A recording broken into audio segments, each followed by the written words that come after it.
Muito bem, em nossa aula de hoje vamos trabalhar com um autor realista chamado Joaquim Maria Machado de Assis, que nasceu em 1839 e morreu em 1908, e ele revolucionou praticamente sozinho a literatura brasileira deste período. Como ele fez isso? Porque ele fez um retrato. E esse retrato de uma nova sociedade da época, que eram os burgueses. E essa crítica social aparece em suas obras. Essa crítica social aparece em suas obras. As influências que Machado, então, sofreu para criar essa nova literatura está baseado em dois períodos, no romantismo e no realismo. E essas duas correntes literárias que influenciaram geraram em Machado, na sua escrita, duas fases. A fase do amadurecimento, certo? Do amadurecimento.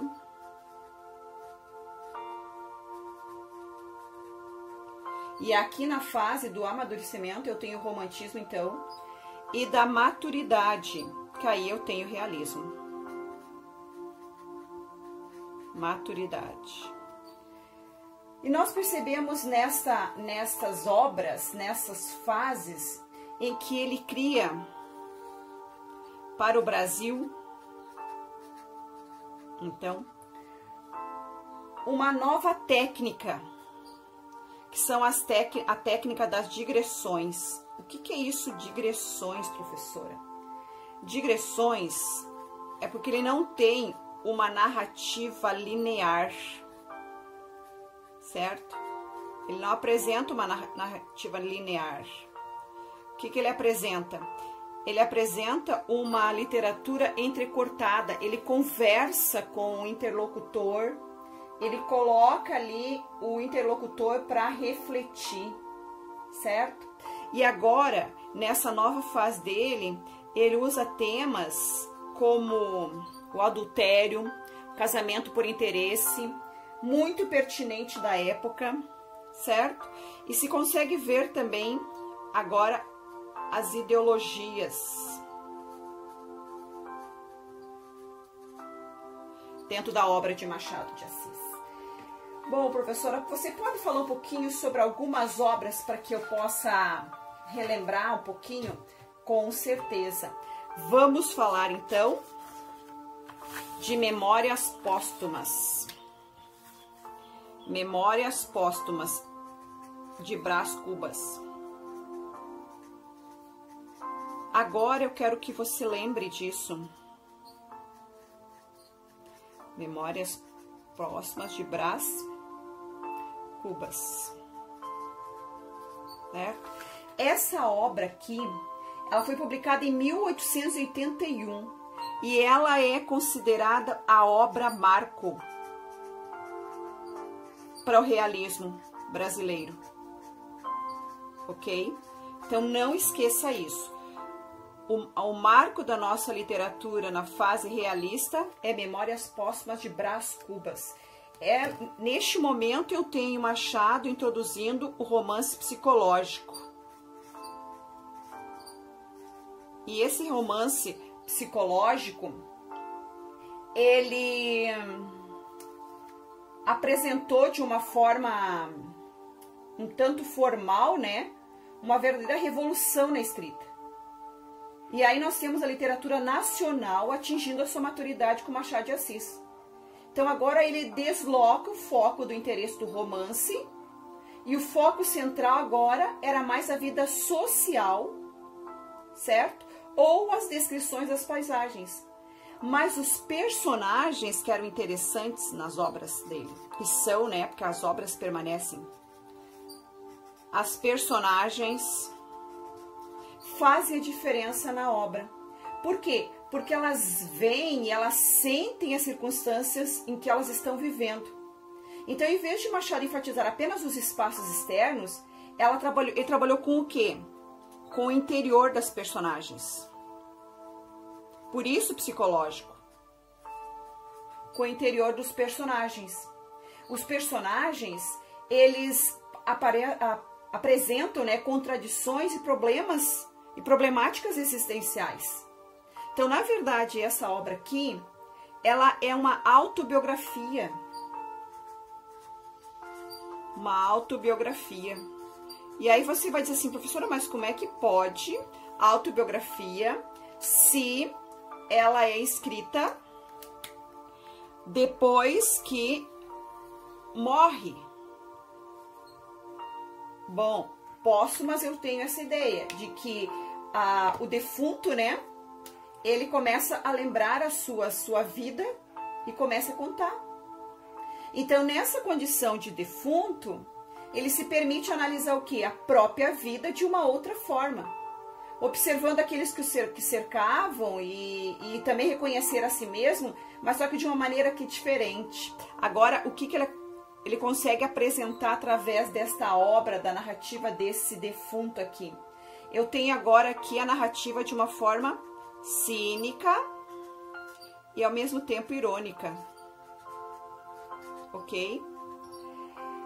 E também pessimista, porque ele começa a apresentar os fatos à medida que começam a vir à cabeça do autor, a narrativa rompe completamente com a tradicional, já não tem aquela enredo linear, ok? E aí nós podemos perceber que nos fragmentos dessa narrativa, nós temos um novo estilo, e surge uma nova linguagem, uma linguagem machadiana,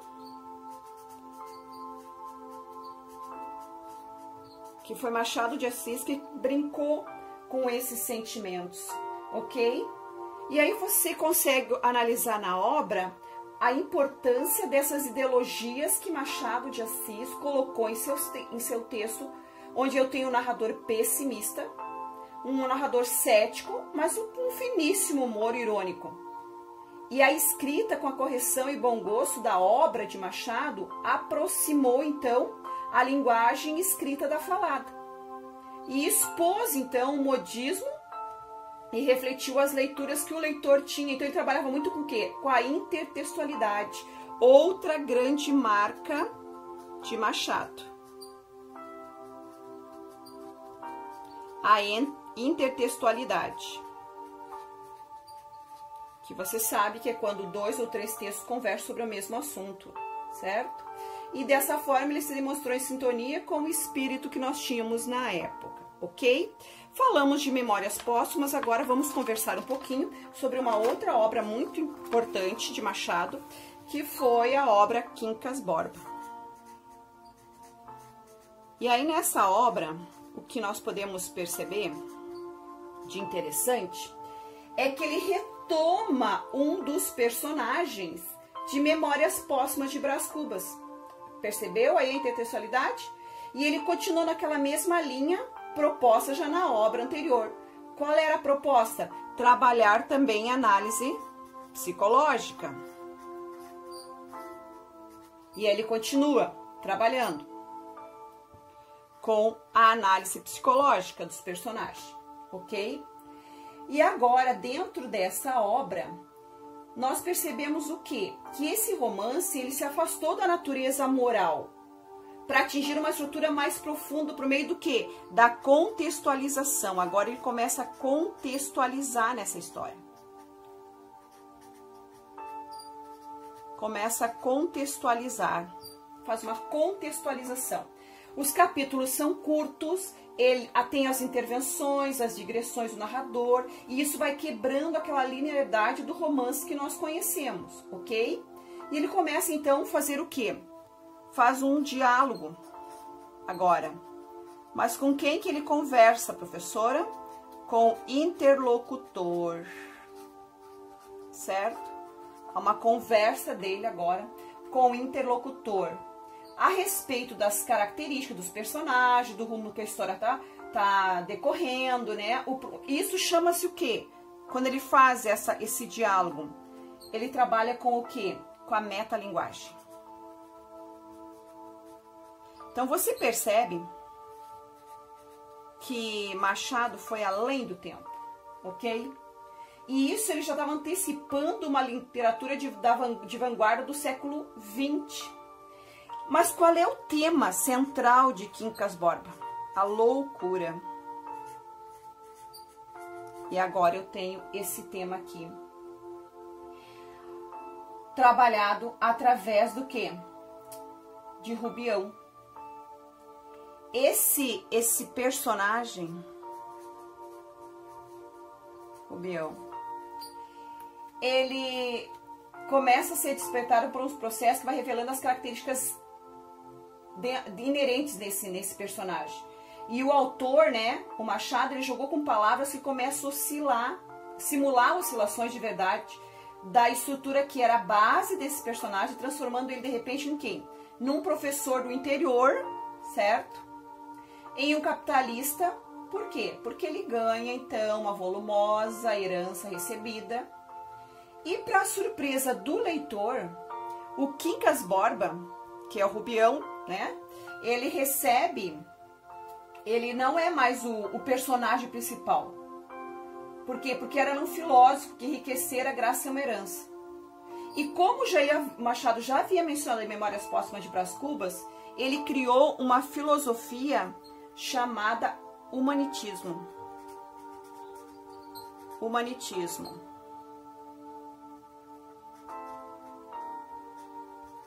Humanitismo. O que significava isso? Que a vida é uma disputa em que o vitorioso é sempre o mais forte, para o qual, então, aparece no livro esse jargão, né? Ao vencedor,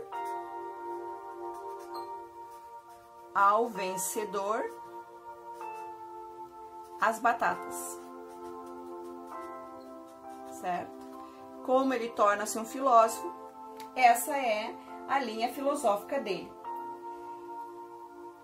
Na história, ele vive em Barbacena. Morre, né, o Quincas Borba, e deixa sua herança para o seu amigo Rubião, que agora Rubião, então, tornou-se o personagem. Por quê? Porque ele recebe de Quincas Borba a herança. Ele era o quê? Um enfermeiro particular de Rubião. Mas aos poucos o Rubião começa a ficar o quê? Louco, como também acontecera com Quincas Borba. E agora, acompanhando a trajetória de Rubião, percebe-se então como é que funcionava a engrenagem social da época, como é que ocorriam as lutas pelo poder político e pela ascensão econômica. E dessa forma, esse romance, Quincas Borba, ele projeta um quadro bastante crítico das relações sociais deste período, certo? Esta é uma outra obra muito interessante, recomendo você ler, ok? E a próxima obra que nós vamos analisar hoje, do Machado, é Dom Casmurro. Dom Casmurro. E aí você tem ali uma das obras mais importantes de Machado de Assis. Memórias Póstumas foi a obra marco para o realismo, e agora eu tenho Dom Casmurro como a obra mais importante da literatura nacional. Essa obra pode ser dividida em 3 partes. Eu tenho uma parte que vai me falar do Bentinho, certo? Na casa dele, antes de ir para o seminário, seus encontros com Capitu.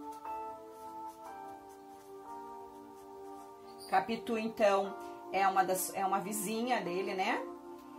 E agora eu tenho a outra parte que vai me envolver o Escobar. O Escobar é o melhor amigo do Bentinho. E agora eu tenho o Bentinho prometido pela mãe, como uma promessa, já que a mãe perdeu o primeiro filho. A promessa é que se ela conseguisse ter o outro filho, esse filho tornaria-se, então, seminarista. E quando chega na idade, então, de ela enviar ele para o seminário, né, ele tenta de todas as formas escapar, porque ele já está namorando escondido a Capitu. E aí, então, Bentinho, ele acaba indo, né, para o seminário, mas no final de semana ele vem para casa. E nessa época ele conhece, então, o Escobar. E enquanto Bentinho está casado, um tempo depois da separação, né, ele acaba casando com a Capitu, ele acaba percebendo algo estranho em Capitu, certo? Só que Bentinho, ele acaba realmente saindo do seminário porque ele tem um amigo, né, que consegue ajudar ali, o José Dias, que é um agregado da família, e ele consegue, então, não cumprir a promessa, né, da mãe. E aí ele casa com Capitu. Mas no decorrer da história, o Escobar morre. E lá no enterro, Bentinho começa a observar que Capitu olha de um jeito diferente para o corpo morto do Escobar. E aí surge o quê? O que move a narrativa, os ciúmes. E aí ele sente ciúmes e desconfia que o filho que os dois têm junto, o Ezequiel, é muito parecido com seu amigo Escobar. E essa luta, desse conflito de Bentinho com relação ao ciúme faz com que o quê? A Capitu não aguente e ela vai embora. Pega o filho e vai embora. E lá longe, então, acaba ela morrendo. E volta, o Ezequiel volta para ver o pai. Mas cada vez mais ele vê nos traços de Ezequiel o seu amigo Escobar. E o interessante dessa história é que ele acaba sozinho, porque o filho vai trabalhar no exterior e acaba morrendo. Então, nessa vida solitária do Dom Casmurro, ele acaba o quê? Tentando se convencer de que ele não agiu precipitadamente, julgando Capitu, que teve um caso com o Escobar. E é muito interessante porque essa discussão, ela perspassa a literatura, né? E ela vai, através do tempo, essa dúvida surge. Será que Capitu traiu Bentinho? Teve o caso com o Escobar? Então, quero que você perceba aqui mais um tema, né? Que o Dom Casmurro aqui trabalha, que é a traição e os ciúmes. Então, você percebe que a narrativa das obras de Machado são incríveis, elas abrem para você fazer uma reflexão sobre os sentimentos do ser humano. E a última obra que nós vamos analisar hoje será a obra Papéis Avulsos. Papéis Avulsos. Papéis Avulsos. Bom, entre as primeiras publicações da fase madura de Machado, nós temos essa obra, Papéis Avulsos. Ela já apresenta muitas características que imortalizaram esse humor sutil, pessimista, o ceticismo, a ironia fina e corrosiva, as denúncias implacáveis, né? Que a sociedade da época, ela apresentava através de uma máscara chamada hipocrisia. E aí nós temos aqui um texto de abertura que é um texto chamado O Alienista. E nessa obra eu tenho um conto que é fora dos padrões que caracteriza esse gênero. Ele é extenso, você sabe que o conto, a narrativa do conto, ele é curto, né? Mas nessa narrativa eu tenho uma escrita extensa, ele é subdividido em capítulos, aponta caminhos inovadores, onde nós conseguimos perceber o quê? A estética machadiana. E encontram-se também diversos contos que se tornaram ícones da nossa literatura brasileira. Eu tenho, por exemplo, A Sereníssima República, A Teoria do Medalhão, O Espelho. E o que a gente consegue perceber quando lemos esses contos que estão aqui nesse livro, Papéis Avulsos? Percebe-se o quê? Uma construção. Percebe-se uma construção de cada personagem. O que se percebe desses personagens? os aspectos morais e os aspectos psicológicos. Os aspectos psicológicos, que eram também características exploradas nas questões, né, dos romances realistas do Machado de Assis. E quais eram essas questões que se percebem? Essas questões era o rompimento com o tradicional, nada daquela narrativa linear, ok? Nós temos agora as intervenções do narrador. E essas intervenções, elas são constantes. Eu tenho a multiplicidade de fragmentação.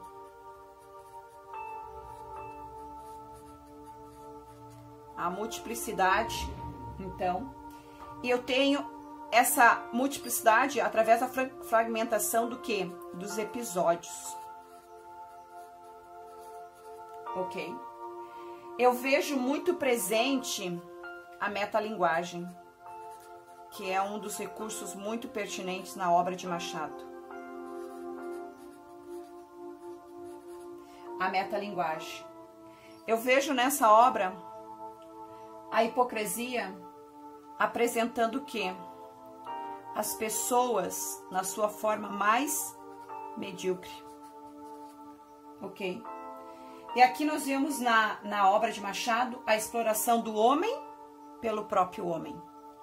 Então nós temos aqui um autor muito importante, um autor que foi um dos fundadores da Academia Brasileira de Letras, ok? E agora fazendo um caminho de uma nova literatura, onde critica a burguesia, mas é aceito pela burguesia, porque a forma como ele escreve é uma forma que revela tudo aquilo que há no indivíduo e que o indivíduo precisa e que gostaria de muitas vezes passar, dizer e não consegue. Então, Machado de Assis faz isso. Então, essa foi a nossa aula de hoje, ok? Trabalhamos com Machado de Assis, trabalhamos com 3 obras dele, que você pode acompanhar: Memórias Póstumas de Brás Cubas, Quincas Borba e Dom Casmurro, e também a última, Papéis Avulsos, ok? Muito bem, muito tranquilo. Espero que você desperte interesse em você querer conhecer mais e pegar uma obra dele e ler toda ela, para que você perceba todas essas características, ok? Finalizamos a nossa aula hoje. Um beijinho no seu coração e a professora fala com você na próxima aula, ok? Tchau, tchau.